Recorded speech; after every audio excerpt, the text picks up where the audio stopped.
Isang magandang araw po sa inyong lahat mga kabayan at balikbayan. Welcome to Jamey Iris TALK TV at muli isa na naman po tayong episode para sa balita para sa iyo kabayan. Ngayong araw na ito atin pong aalamin ang new travel entry requirements for Japan at yung pangalawa, totoo po ba yung umiikot na balita na lifted na ang entry visa requirement for anyone from the Philippines, Indonesia at Vietnam? Yan po ay ating sasagutin sa videong ito. So before po tayo magsimula, nais ko po munang i-welcome ang bawat isa. Welcome po uli sa ating Talk TV kung saan dadalhan ko po kayo ng latest na balita mula sa loob at labas ng ating bansa. At ngayon nga po, alamin natin ano po ba ang katotohanan regarding the new entry requirements for travel in Japan at kung totoo na bang lifted ang travel entry visa for any Filipinos. Naku, ang dami nang na-excite at syempre naman isa na ako doon. Pero bago natin talaga, alam yon, to have our excitement at kumbaga lalo pang tumaas, alamin ba natin totoo ba to o hindi? I remember I went to Japan in 2017. Ang tagal na rin po pero I can still remember at talagang isa yan sa mga bansa na talagang gusto kong balikan dahil napakaganda po talaga namang ng bansang ito. Now, so let us get to know more about the truth behind this news. At syempre nais ko po muna kayong ibitahan na i-click nyo na po yung subscribe button at notification bell nang sa gayon ay ma-update natin kayo araw-araw ng mga balita in and out of our country sa bawat video po natin. Now let us just take a look what are the new travel entry requirements for Japan. Mula po sa Ministry of Foreign Affairs ng Japan, sinabi po nila ang new travel entry requirements in Japan ay in-announce po last September 7, 2022 base sa new border measures of Japan that foreign nationals newly entering Japan for a short-term stay for tourism are now allowed to enter or visit Japan. The measure will also apply to such cases such as groups for tours without a tour conductor.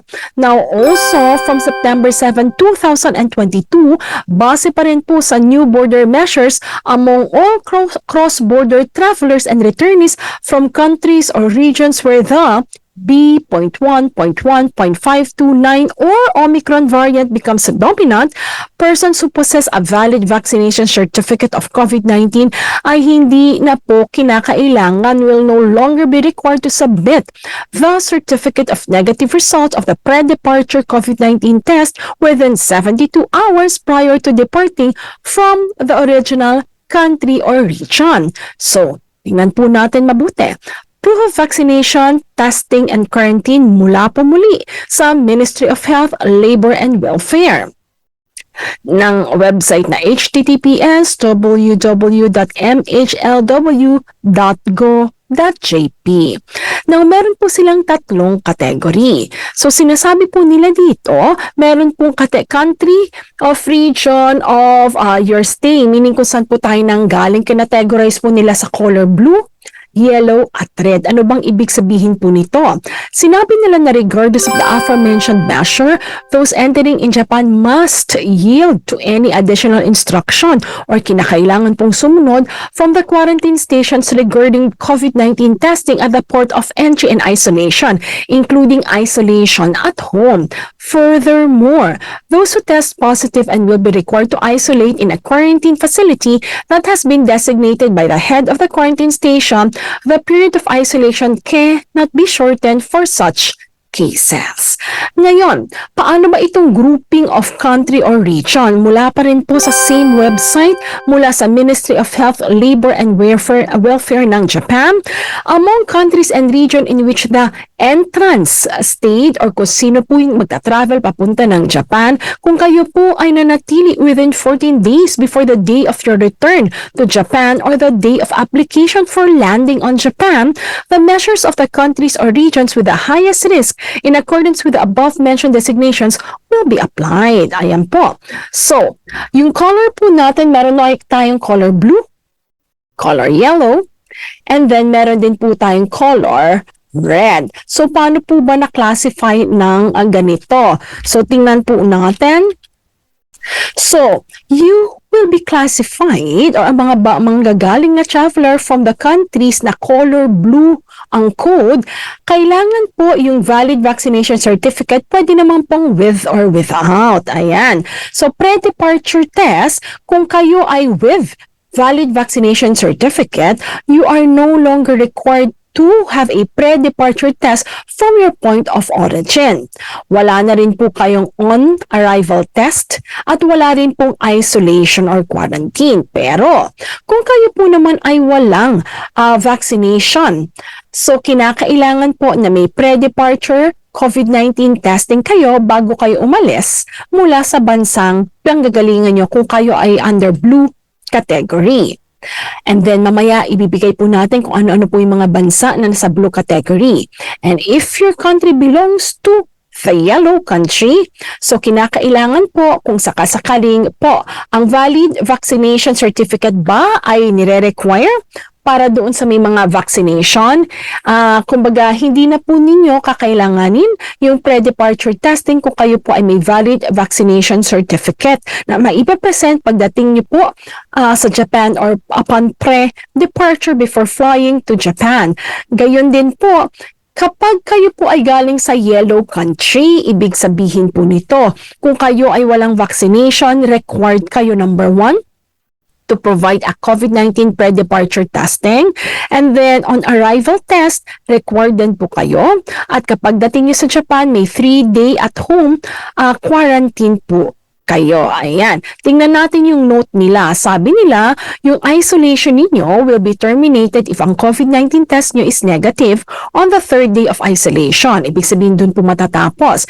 And then you will be required for a total of 5 days if you do not take the test. So, mas hahaba po yung quarantine period ninyo. Again, if you'll be flying from a yellow country. Now, if you will be flying from a red country, so kung kayo po ay may vaccination certificate, hindi na po kayo required mag-pre-departure COVID-19 testing. Hindi din po kayo required ng on-arrival test, pero required po kayo na mag-isolate or mag-quarantine upon arrival sa Japan ng 3 araw sa bahay. Ayan. So again, ganun din po yung requirement doon. Yung sinabi natin kanina na ang isolation nyo ay mata-terminate lang po if yung COVID-19 test ninyo ay nag-negative po on the 3rd day of your isolation. Kung hindi kayo magpapatest, 5 araw po ang quarantine ninyo sa bahay.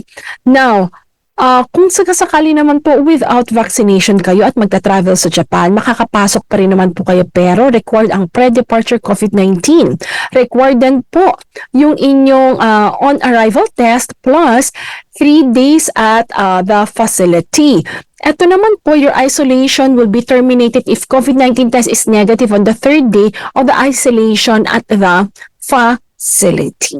So yan po ang ating requirement for Japan. So alamin na po natin saan ba nakakategorize if you will be flying from the Philippines or any other part of the world.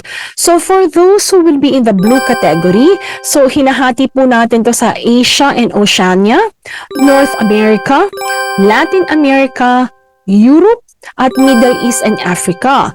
So ito po ang mga bansa for blue category under Asia and Oceania. Kasama na po dito ang Pilipinas. Ayan po. Indonesia, Australia, Republic of Korea, Cambodia, Cook Islands, Samoa, Singapore, Thailand, Taiwan, China, Tuvalu, Nauru, Niue, New Zealand, Nepal, Vanuatu, Papua New Guinea, Palau, Bangladesh, East Timor, Philippines, Brunei, Hong Kong, Malaysia, Myanmar, Mongolia, and Laos. For North America, so Canada and United States of America are both in blue category, including the parts of Latin America like Argentina, Antigua and Barbuda, Uruguay, Ecuador, El Salvador, Guatemala, Grenada, Costa Rica, Colombia, Jamaica, Suriname, St. Christopher and Nevis, St. Vincent and the Grenadines, Chile, Dominican Republic, Panama, Paraguay, Brazil, Peru, Honduras, Bolivia, and Mexico. Sa Europa naman po, kasama na po sa blue category ang Iceland, ang Ireland, Azerbaijan, Armenia, Italy, United Kingdom, Estonia, Austria, Netherlands, Greece, Kyrgyz Republic, Croatia, San Marino, Switzerland, Sweden, Spain, Slovakia, Slovenia, Serbia, Czech Republic, Denmark, Germany, Norway, Hungary, Finland, France, Bulgaria, Belgium, Poland, Bosnia and Herzegovina, Monaco, Moldova, Montenegro, Latvia, Lithuania, Romania, Luxembourg, and Russia.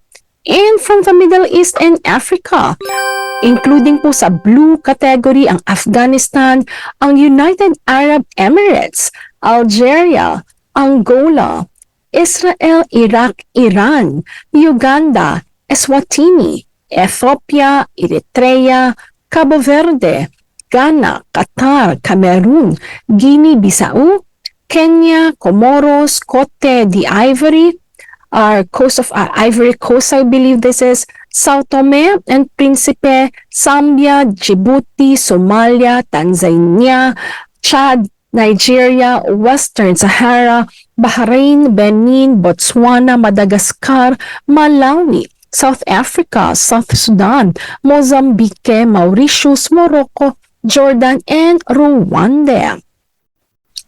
For the yellow category, from Asia and Oceania, kasama po dito ang India, North Korea, Kiribati, Sri Lanka, Solomon Islands, Tonga, Niue, Pakistan, Fiji, Bhutan, Vietnam, Marshall Islands, Macau, Micronesia at Maldives.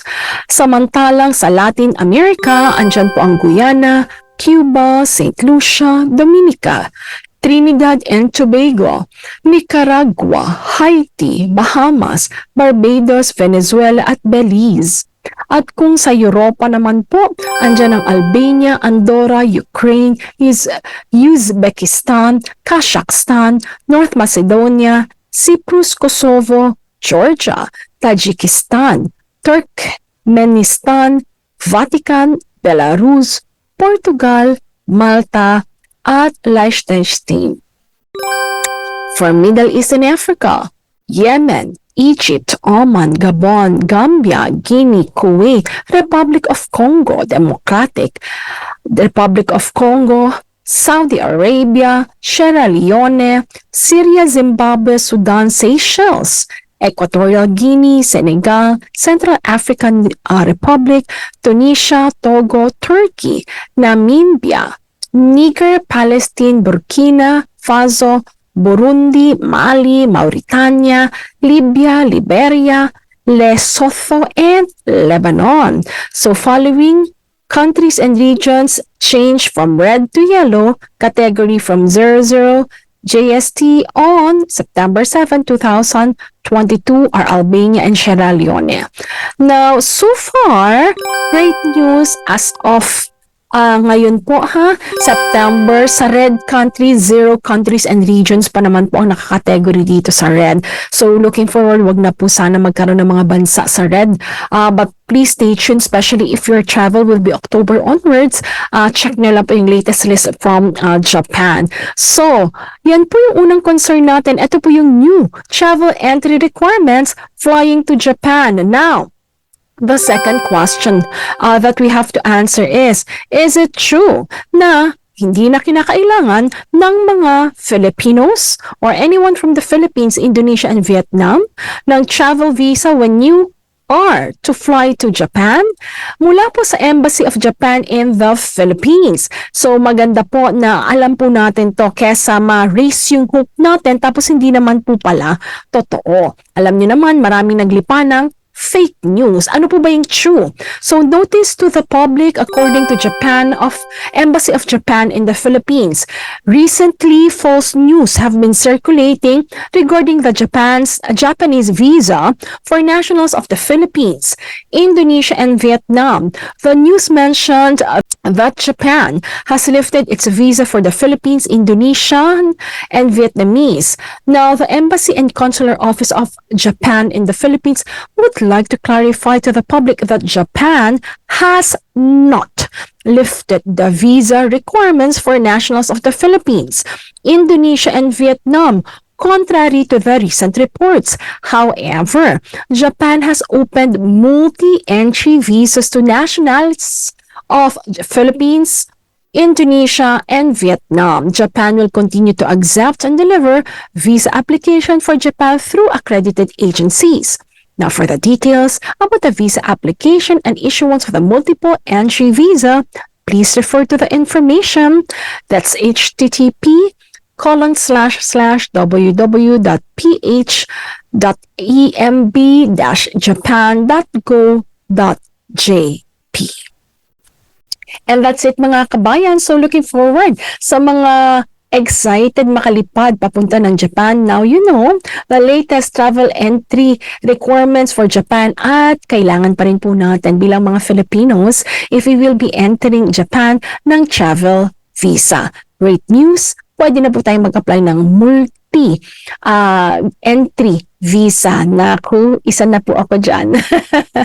Na looking forward by this 2023 ay makabisita po tayo muli dyan sa Japan at makita natin kayo, mga kabayan natin from Japan. So with that everyone, looking forward that this video had helped you.